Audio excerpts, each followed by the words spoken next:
guys, today we're going to be doing a review kind of ramble about a TV show instead of a film. What is this? Yeah, if you notice that we're looking exactly the same as we were in the last video, it's because we're literally filming it like 2 seconds afterwards, so here we are. Content. We're going to be talking about the Netflix, it is a Netflix film, yeah, isn't it? Netflix original series, Sex Education, which has been like wildly advertised, like hardcore. Yeah. Yeah. Almost to the point of annoyance, but not so much. Like, once you watch it, you're sort of just like, okay, I can deal with how much it's been advertised. Yeah. So, we follow a modern day 6th form, and we follow a very socially awkward boy named Otis, and his mother is a sex therapist. Yes. And he's just, you know, living his life in school, and he gives out a bit of like sex advice to a fellow schoolmate, and this girl, Maeve Wiley, sees this opportunity where basically Otis can use his knowledge to give out sex advice for money. Yeah. And the series basically follows him and Maeve and his best friend Eric as they go on their quest to educate everybody on the sex. And on their own sexual journeys as well. Exactly. It's because he is very, I don't know what the word is, like, he's not very sexually experienced. He has a lot of trouble in that area. Yes. Like, you know, it can be normal. It's not like a weird thing these days, but he thinks that he's like a completely abnormal human being by not wanting any intimacy and finding, like, literally nearly like gagging and throwing up at the thought of it. But yeah, that's pretty much the gist of it. I enjoyed this. I actually really enjoyed the story, and I thought the acting was really great. It kind of reminded me of a weird mix of like a Skins kind of vibe, mixed with the vibe of End of the Effing World, because of how they shot it. It's the weird, like, looks like it's American, but it's not. It's British. And it looks like it's in the 80s, but it's not. Yeah. So there's a lot of weird vibes. It still looks amazing, but there were the things that it was like everyone went to a school where they weren't wearing like school uniforms and stuff. And I'm like, I think they are still in like secondary school, not 6th form. Oh, okay. I thought it was 6th that's why form. it like confused me a bit.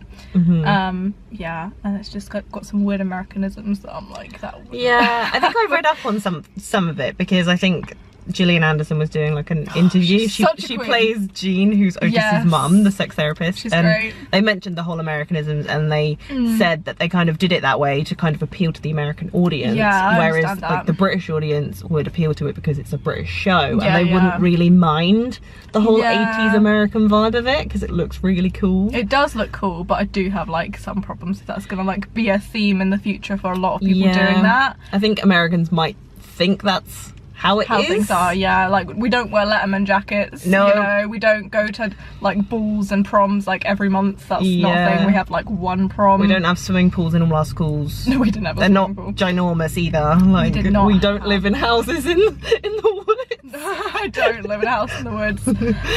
But yeah, so I feel like that could be a problem if that's like a theme that a lot of people are going to take in the future of like doing that kind of style. It could get a bit boring, but that being said, I did enjoy this, like, for what it was. It was a pretty cool vibe.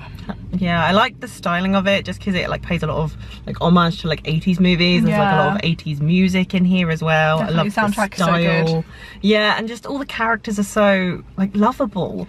They are. Like you want to hate some of them, but then you find out their journey, and then you can't hate them, you know. Like there is some really funny bits, but there's also some really sad bits. It gets I really cried deep. like I've cried multiple times at this, and I did not expect to be like crying, especially towards the end of the series when lots of things happen, and I'm like, oh my god. I like the way they like structured the show with like every episode being like a different person's. That's why I said like journey. Skins. It was kind of like had that Skins vibe, because Skins did that a lot where they focused on a certain but it sort of, you know, all blends into one story, which I think really works there.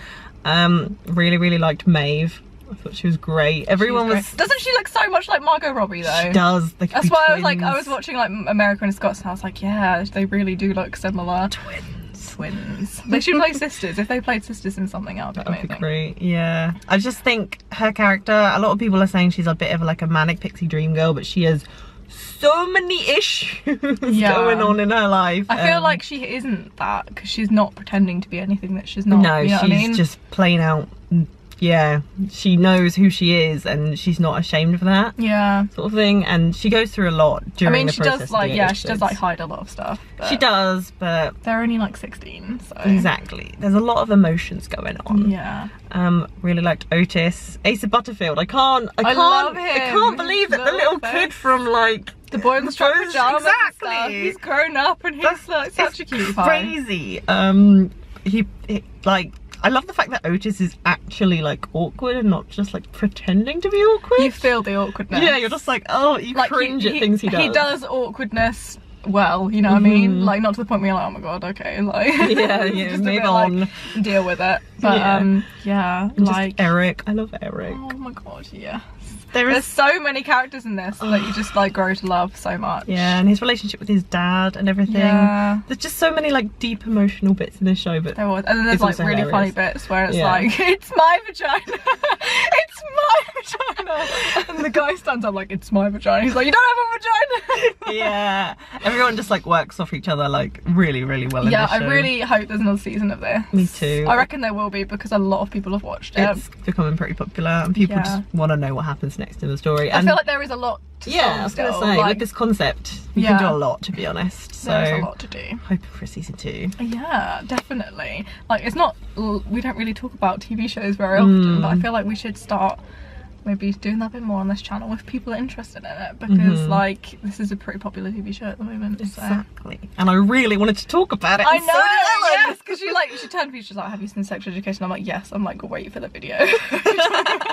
We'll get all our feelings out. Literally though, but there's so many bits in there where I was like, I was not expecting it to hurt my feels like this, and it touches on so many good issues, like not just like sex and stuff. It has loads of other things in there that are like really important to teenagers. I feel like it's a great show to watch if you were that age as well. Yeah, like when we grew up watching like Skins, although we probably shouldn't have been watching Skins when Skins came out, but you know what I mean, like it's a great like education, I guess, for people that don't know this stuff. Like all of the things in it, it's great knowledge, even that it is a sex education, you know, literally does what it says on the tin. And life education as well, like spitting some truth in there as well. And Gillian Anderson as a queen. I mean, if you need one reason, just watch it for Gillian Anderson. Everything. Although I would not want her to beat my mum. Oh god, no. Not as this character. No. Far too intrusive. I mean, I wish her happiness, but also that's going to get awkward, but I don't want to spoil anything. So, watch the show. So, yeah, definitely watch the show. I would, except for the whole weird Americanism thing. Have no problems. Have no problems. It was pretty darn good. And they're all like really, I mean, there is some big actors in there like Gillian Anderson and stuff, but like a lot of them are like, this is the first thing they're ever doing. So it's like doing a great job, sweetie. Yeah. Doing a great job, sweetie. Exactly. But yeah, so let us know your thoughts if you have watched this, because I want to know if people are like still vibing on this, or if they hate it, or if it's blown over and nobody's even watched it. Like, I don't know how people could hate it, really.